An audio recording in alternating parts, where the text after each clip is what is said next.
Hello students, in previous lecture we discussed some types of graph. In this video we are discussing about adjacent node and adjacent vertex. Now what is adjacent nodes और vertex, क्या होता है ये हम देखेंगे. देखिए मैं suppose एक ग्राफ लेती हूँ, इस तरीके का मैंने एक ग्राफ लिया है जिसमें 4 वर्टाइसेस हैं, vertex A, vertex B, vertex C और वर्टेक्स D. तो मैं क्या करूँगी, अनडायरेक्टेड ग्राफ का हम पहले देख लेते हैं, उसके बाद में हम डायरेक्टेड ग्राफ का देखेंगे. ओके, सो ये हमारे हो गए 4 वर्टाइसेस.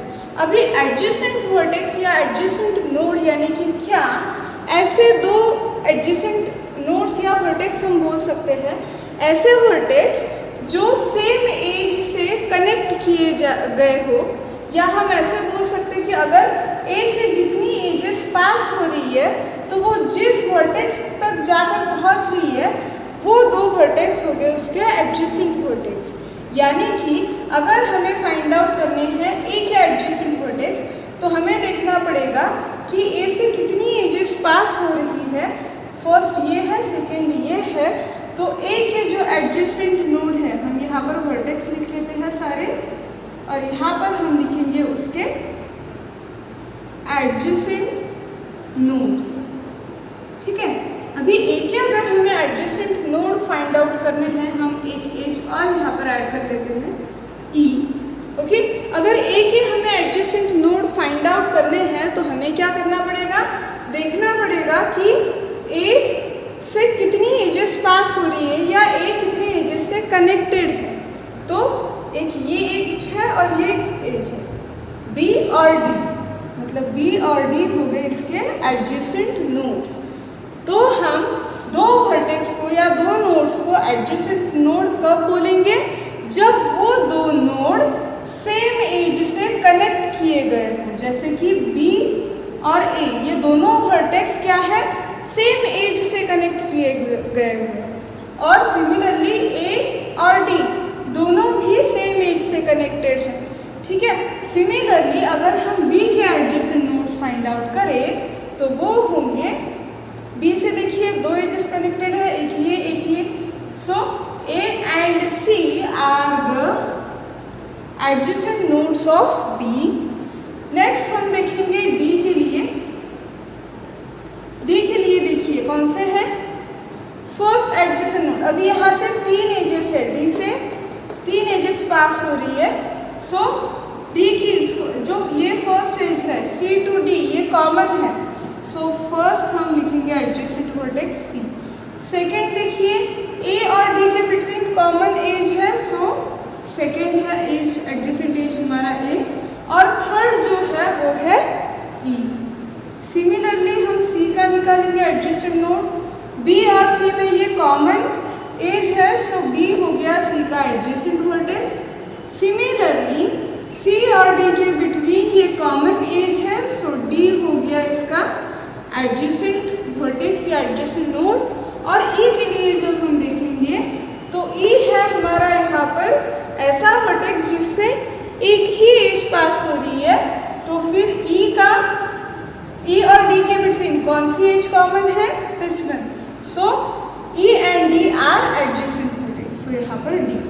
तो ये हो गया हमारा adjacent nodes for undirected graph. अभी हम देखेंगे adjacent node for directed graph क्या होता है. अभी हम देखेंगे कि दोनों में डिफरेंस क्या है, डायरेक्ट और अनडायरेक्टेड. ठीक है, डायरेक्टेड देखेंगे हम, अनडायरेक्टेड अभी अभी हम देख चुके हैं. तो डायरेक्टेड में क्या होता है, हम सेम ग्राफ लेते हैं, बस इसे क्या देते हैं, हम डायरेक्शन देते हैं. ओके, ए बी सी और डी. अभी हम यहाँ पर लिखेंगे वर्टेक्स सेट भी हमारा और एडजेसेंट नोड्स, और एडजेसेंट वर्टेक्स भी बोल सकते हैं. ठीक है, नेक्स्ट देखिए क्या होगा. अभी हमें यहाँ पर सारे वर्टेक्स लिखने पड़ेंगे, ए बी सी और डी. अभी ये सारे वर्टाइसेस पे हम क्या लिखेंगे, एडजेसेंट नोड्स लिखेंगे. अभी एडजेसेंट नोड डायरेक्टेड ग्राफ के लिखते समय हमें एक बात ध्यान में रखनी है जो कि बहुत इम्पॉर्टेंट है कि डायरेक्टेड एजेस में हमने अनडायरेक्टेड एजेस जब थी हमने वाइस वर्सा लिया कि अगर ए बी का एडजेसेंट नोड है तो बी भी ए का एडजेसेंट नोड है, okay. But in case of directed graph ये हो गए मेरे, ये जो वर्टेक्स भी मैं लिखूंगी ये हो गए मेरे इनिशियल नोड्स, ठीक है। और जो टर्मिनल नोड्स रहेंगे वो रहेंगे मेरे एडजेसेंट नोड। जैसे कि इस एज के लिए हमारा इनिशियल नोड है ए, अगर हमें ए का adjacent node in directed graph निकालना है तो हम क्या करेंगे, ए टू बी एक एज पास हो रही है और वो एज जहाँ पर ए इनिशियल नोड है और बी टर्मिनल नोड है, सो ए टू बी यानी कि बी हो गया हमारा एडजेसेंट नोड फॉर ए, ठीक है। नेक्स्ट ए से कोई एज और पास हो रही है क्या, देखो अगर नहीं हो रही है तो फिर ए के सारे एडजेसेंट नोड हमने नोट डाउन कर लिए। नेक्स्ट बी से कितनी एजेस पास हो रही है, एक, जो कि ये देखो सिंगल एज है जो कि बी और सी को ज्वाइन कर रही है, यानी कि बी का जो एडजेसेंट नोड है, बी यहाँ पर इनिशियल है, ठीक है, यहाँ पर इनिशियल है, यहाँ पर हम टर्मिनल लिखेंगे जो कि है सी, बी का एडजेसेंट नोड हो गया अभी सी। नेक्स्ट सी के लिए देखेंगे, अभी सी से कोई भी एज पास नहीं हो रही है, ठीक है, सो डैश। नेक्स्ट हम लिखेंगे डी के लिए, अभी डी से दो एजेस पास हो रही है। फर्स्ट एज जहाँ पर डी हमारा इनिशियल नोड है, ए टर्मिनल नोड तक जाकर पहुँच रहा है जो कि सेम एज से कनेक्टेड है, इसलिए डी का एडजेसेंट नोड हो गया हमारा ए। और फॉर दिस एज डी का एडजेसेंट नोड डी और सी सेम एज से ज्वाइन किए गए हैं, सो डी और सी का डी का एडजेसेंट नोड और कौन सा हो गया, सी, यानी कि डी के हो गए हमारे सी एडजेसेंट नोड्स। यहाँ पर एक बात ध्यान दीजिएगा कि जब हम डायरेक्टेड लिखते हैं तो हम यहाँ पर अगर बी का एडजेसेंट वर्टेक्स है तो ए भी बी का होगा, यानी कि ये बी के यहाँ पर कॉमा देके हम ए लिख सकते थे, लेकिन ये ग्राफ कौन सा है, डायरेक्टेड ग्राफ है, और डायरेक्टेड ग्राफ में हम ऐसा नहीं कर सकते। अभी डायरेक्टेड ग्राफ में एक और पॉइंट नोट करने जैसा है कि यहाँ पर हमने क्या किया है, ए से कितने वर्टाइसेस एडजेसेंट है, मतलब एडजेसेंट वर्टेक्स फ्रॉम ए बोला हमने, इसलिए ए टू बी हुआ। Adjacent vertex from A is B, इसलिए हमने यहाँ पर लिखा बी।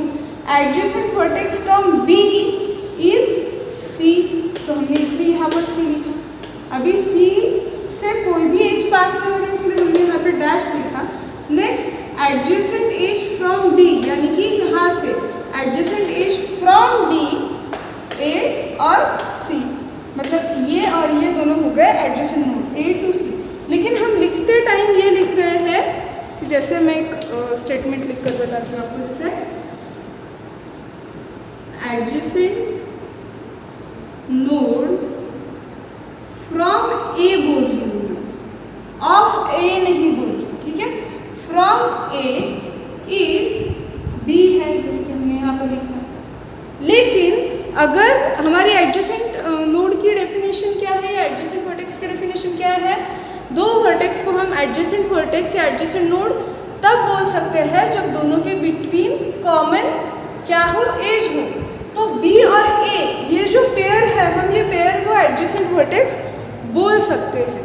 लेकिन अगर हम स्टेटमेंट के फॉर्मेट में लिखते हैं तो adjacent node from A is, मतलब यहाँ पर हम फ्रॉम लिख रहे हैं, adjacent node from A is B, adjacent node from B is C, C से कोई पास नहीं हो रही इसलिए हमने डैश लिखा है, और adjacent node from D is A and C. लेकिन हमने अगर यहाँ पर सी नहीं भी लिखा है फिर भी सी और बी यहाँ पर एडजेसेंट नोड है, मैंने यहाँ पर डायरेक्शन के हिसाब से लिखा, ठीक है। ये बात इम्पॉर्टेंट है कि यहाँ पर मैंने क्या किया है, एजेस के डायरेक्शन के अकॉर्डिंग मैं यहाँ पर लिखने की कोशिश कर रही हूँ, इसलिए मैंने इस तरीके का लिखा है। लेकिन अगर मैं सी के एडजेसेंट नोड देखती हूँ तो सी का बी एडजेसेंट नोड ही हो गया, लेकिन डायरेक्शन देखना कि adjacent node from B to C है, ठीक है। सी भी बी का एडजेसेंट नोड ही है, लेकिन डायरेक्शन होने की वजह से हमने क्या लिखा, adjacent node from B is C. Okay, so ये हो गया हमारा एडजेसेंट वर्टेक्स या एडजेसेंट नोड। नेक्स्ट लेक्चर में हम देखेंगे एडजेसेंट एजेस। ओके।